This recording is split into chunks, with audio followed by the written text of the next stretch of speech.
Durant ces 3 premiers mois, Donald Trump a commencé à mettre en place sa politique qui vise à, sur du moyen long terme, réindustrialiser l'Amérique en incitant les entreprises américaines et aussi internationales à produire sur le sol américain via des frais de douane ou des restrictions de vente.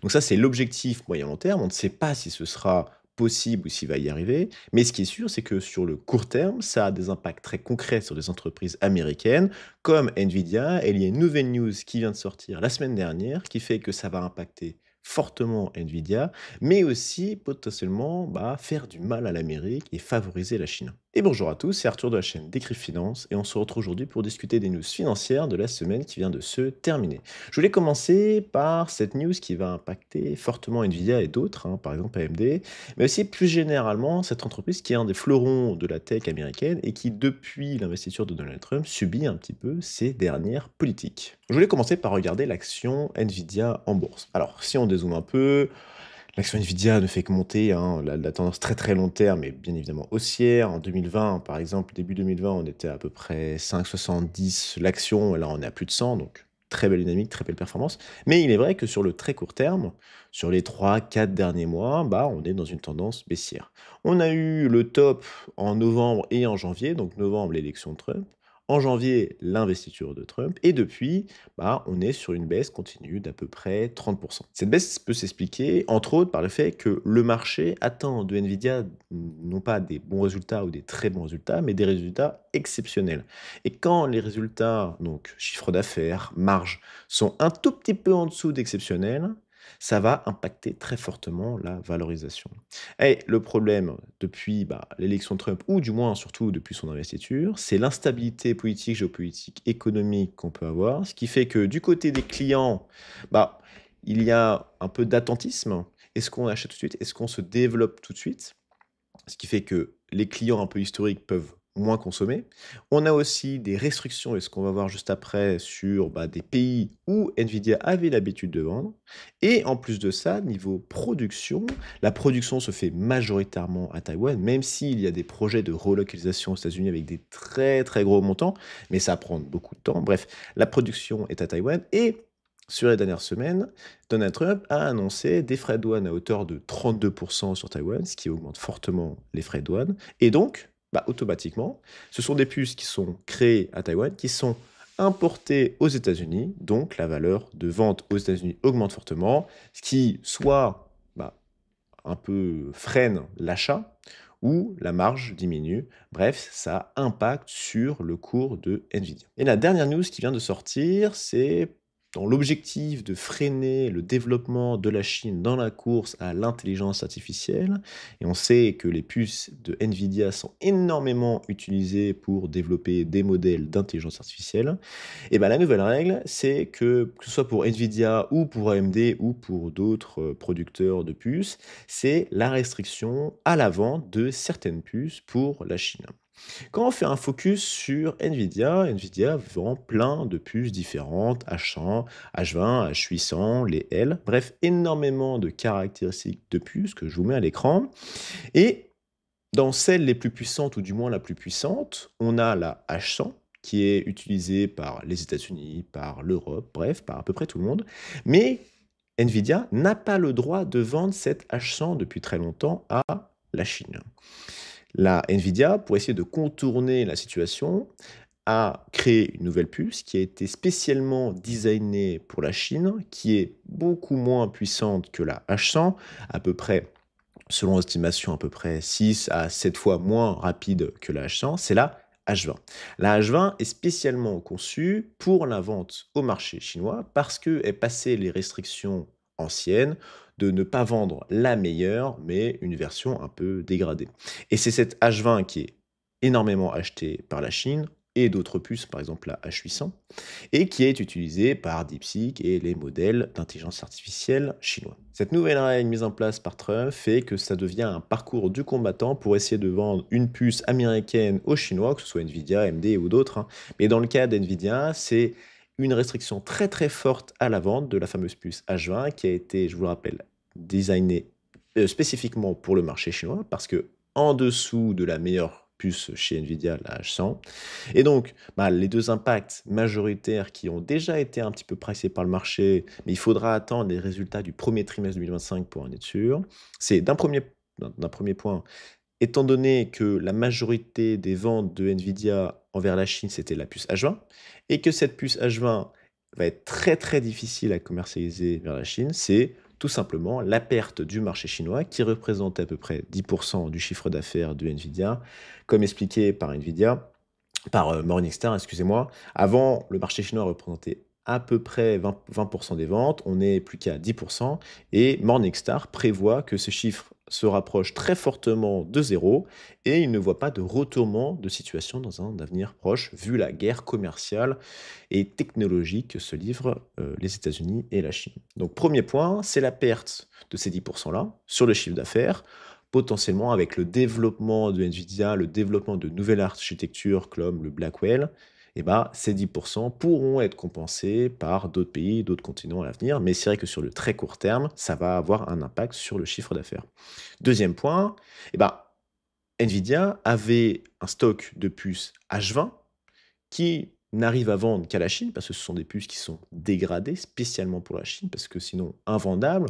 Alors, ce stock pourrait être acheté par des pays en voie de développement qui n'ont pas les moyens d'acheter le nec plus ultra des puces, mais pour l'instant, et Nvidia l'a annoncé, il prévoit de prendre sur ses comptes jusqu'à 5,5 milliards de dollars de charges associées aux produits H20 à cause des coûts de stockage, tout simplement parce qu'ils considèrent qu'ils n'arriveront plus à vendre ces puces H20 sur un futur proche à d'autres pays. Et donc, ça va avoir un coût qui va être directement impacté sur le résultat net de l'entreprise. Donc, on va attendre de toute façon les résultats du premier trimestre 2025 pour Nvidia pour voir déjà un impact de la perte du marché chinois sur ce premier trimestre.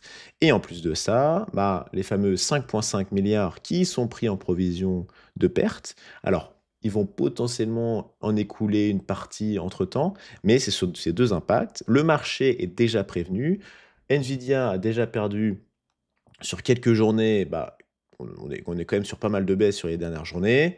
Si les résultats sont encore plus mauvais parce que, ils n'ont pas réussi à vendre à leurs partenaires historiques, parce que frais de douane plus importants, parce que plein d'autres raisons, on pourrait voir une très belle correction de Nvidia au moment de l'annonce des résultats. Je vous remets quand même en perspective le fait que, oui, sur du très court terme, on va potentiellement avoir des résultats, des chiffres d'affaires qui ne sont pas exceptionnels. Ils seront de toute façon bons, voire très bons, hein. Ils annoncent encore 40 milliards de chiffre d'affaires ce premier trimestre, à peu près 70 de marge, donc ça reste très très bon.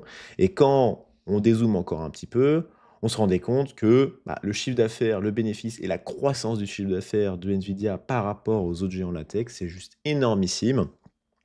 Donc, sur les 4 derniers trimestres fiscaux achevés en septembre-octobre 2024, le chiffre d'affaires de Nvidia, c'était 113 milliards, Microsoft à peu près 254. Mais la croissance du chiffre d'affaires, 152% d'augmentation pour Nvidia contre 16% pour Microsoft. Donc, c'est clairement pas la même dynamique.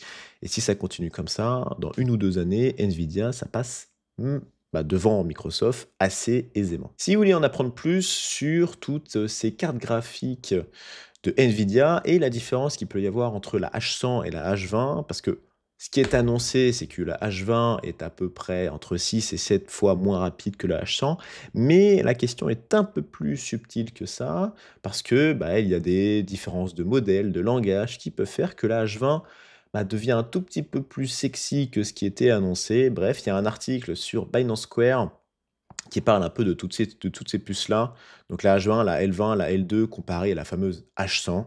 Si vous voulez lire, c'est assez intéressant. Pour conclure sur ce sujet des règles, outre l'impact très concret sur les entreprises Nvidia, AMD, la question plus générale, c'est est-ce que cette nouvelle règle va aller dans le sens des États-Unis dans cette guerre technologique entre les États-Unis et la Chine?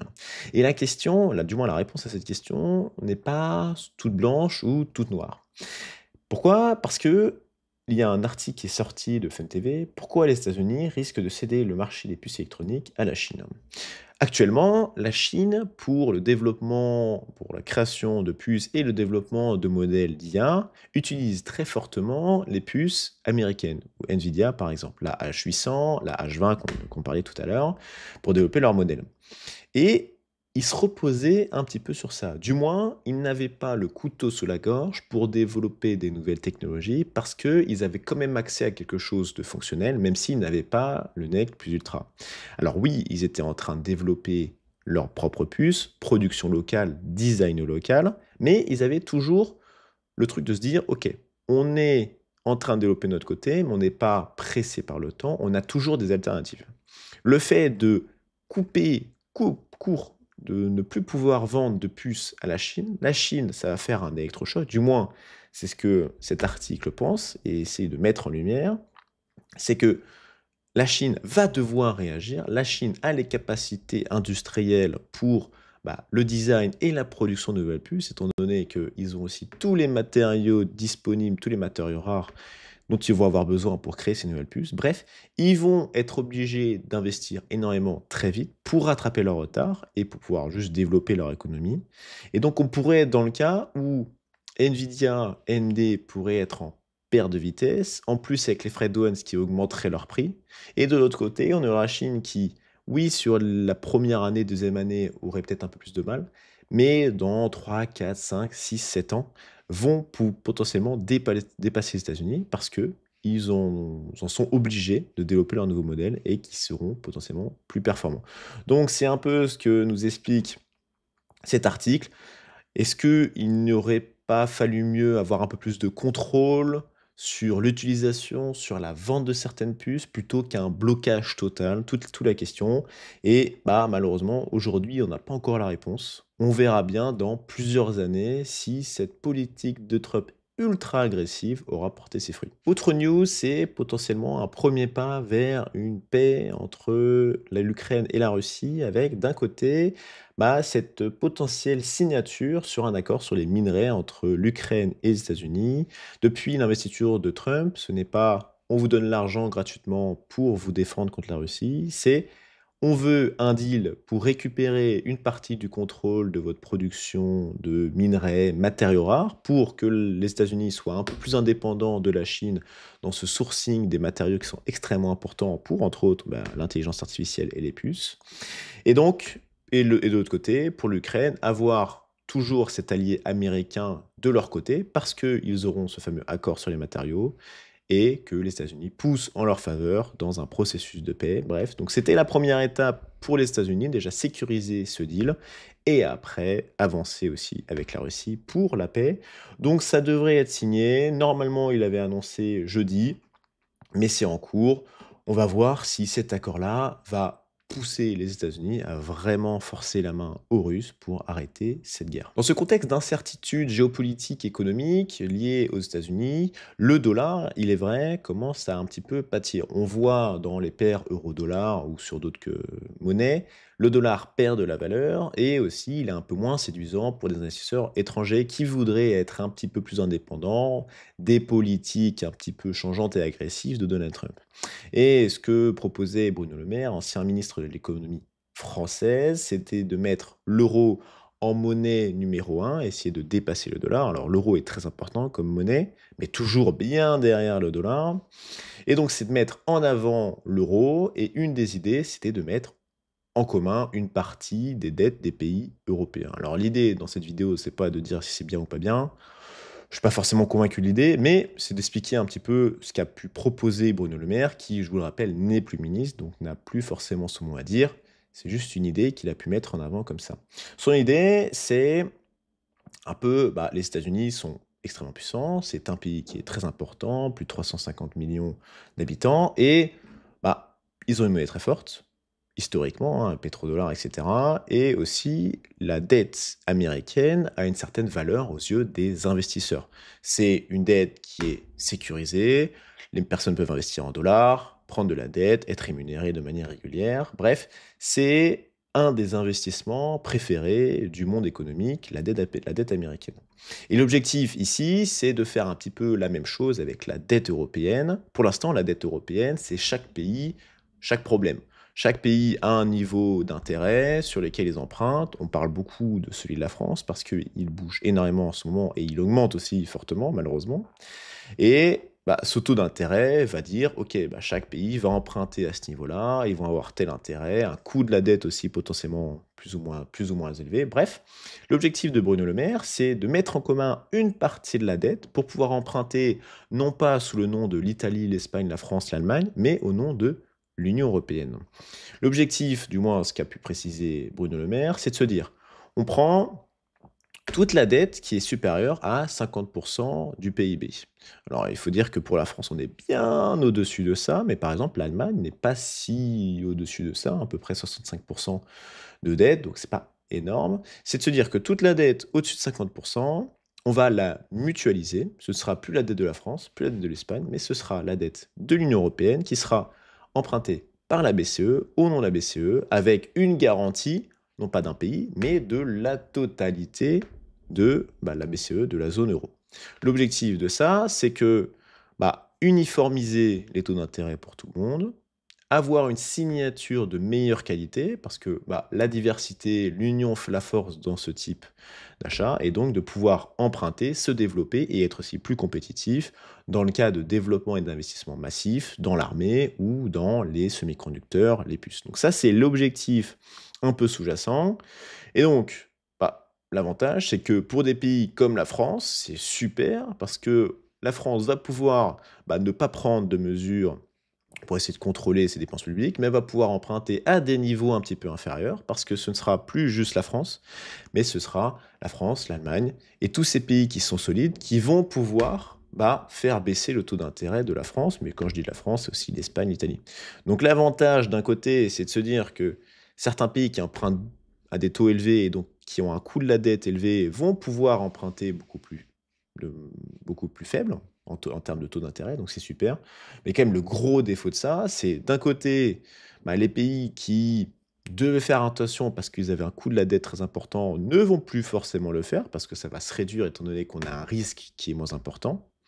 Et le deuxième point, c'est que son idée est très belle, mais, mais bon, les pays qui sont très solides économiquement et qui ont une très bonne notation et des taux d'intérêt faibles, comme le Pays-Bas ou l'Allemagne, pourquoi ils s'amuseraient, eux, à en moyenne payer plus cher, parce que ça va se lisser, pour permettre à des pays qui sont des mauvais élèves en termes de gestion des dépenses publiques et de gestion d'économie en règle générale, de pouvoir se refinancer à des taux inférieurs. Donc c'est potentiellement une bonne idée ou pas, mais ça ne sera jamais applicable parce que pour les 27, il faut que ce soit une décision collégiale et forcément, les pays qui tiennent bien leur portefeuille ne vont pas accepter et ce serait bien que la France ne mettent pas tous ses espoirs dans un taux d'intérêt un peu moins important, mais plutôt dans une gestion de ses dépenses publiques un peu plus saine. Toujours sur les taux, on a la BCE qui a baissé la semaine dernière ses taux directeurs de 25 BP. C'était prévu à peu près 96 par le marché.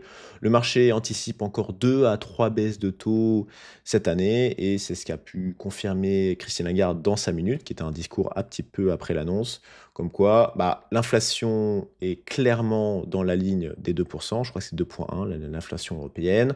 On a une croissance qui est faible, donc il faut relâcher la pression sur l'économie. Bref, donc tous les taux, à moment de l'annonce et surtout de la minute de Christine Lagarde, ont eu tendance à baisser et on devrait voir cette baisse continuer. Du côté de la Fed, c'est un autre son de cloche. Les prédictions sont un petit peu moins importantes en termes de baisse. Pourquoi? Parce qu'on a une inflation qui est un tout petit peu plus importante, et aussi une inflation prévue par la politique de Donald Trump qui pourrait impacter fortement les frais de douane, ce qui fait que les consommateurs américains dépensent plus cher pour un même produit. Et ça ne plaît pas à Trump parce que lui, il veut que les taux baissent pour pouvoir relâcher la pression sur l'économie et pouvoir investir du développement. Et c'est ce que Donald Trump commence à regarder. Donald Trump examine la possibilité de limoger Jérôme Powell, le boss de la Fed. Alors c'est très compliqué parce que, tout simplement, les 2 entre la Fed et le président, c'est totalement indépendant. Donc normalement, le président ne peut pas virer Jérôme Powell, mais ils regardent en passant potentiellement par la Cour suprême ou d'autres moyens pour essayer de limoger Jérôme Powell. Les 2 sont pas du tout copains et à chaque fois que Jérôme Powell dit quelque chose, en règle générale, Trump n'est pas d'accord et il veut faire le contraire. La prochaine décision de la Fed, ce sera le 6-7 mai pour voir s'ils baissent leur taux. Enfin, je vous ai parlé fortement qu'on était en termes de notation française dans le club des double A, mais que normalement ça n'allait pas forcément durer parce que chez Fitch, on était en double A- perspective négative, donc le plus bas niveau du double A-, et pareil pour Standard Poor's. Et pour aussi, pareil pour Moody's, on était en AA3 et on aurait pu passer en A1. Et Moody's nous a fait un cadeau. Moody's s'abstient de noter la France et souligne l'instabilité politique du pays. Donc, encore un petit peu de répit pour la France. Moody's ne baisse pas sa note. On n'est pas encore sorti du club des double A. C'est plutôt une bonne nouvelle, mais de toute façon, faudra attendre l'agence de notation S&P, qui est une des plus importantes, le 30 mai 2025, où là, vraiment, tout est dans le rouge. Et j'ai l'impression que la France, en termes de budget, n'arrive pas forcément à avancer. Donc on verra bien ce qu'ils nous disent. Mais le 30 mai pourrait être le jour où on quitte ce club. Ce n'était pas le moment de Moody's. Moody's ne voulait pas prendre cette décision. La vidéo est terminée. J'espère qu'elle vous aura plu. N'hésitez pas à mettre un like, à vous abonner si ce n'est pas déjà fait. La vidéo sera à retrouver sur Spotify si vous voulez l'écouter en podcast. Si vous avez des questions, des commentaires, n'hésitez pas à aller dans l'espace en question. Et pour ma part, je vous souhaite une très très bonne journée. On se retrouve très bientôt pour une prochaine vidéo. À toutes.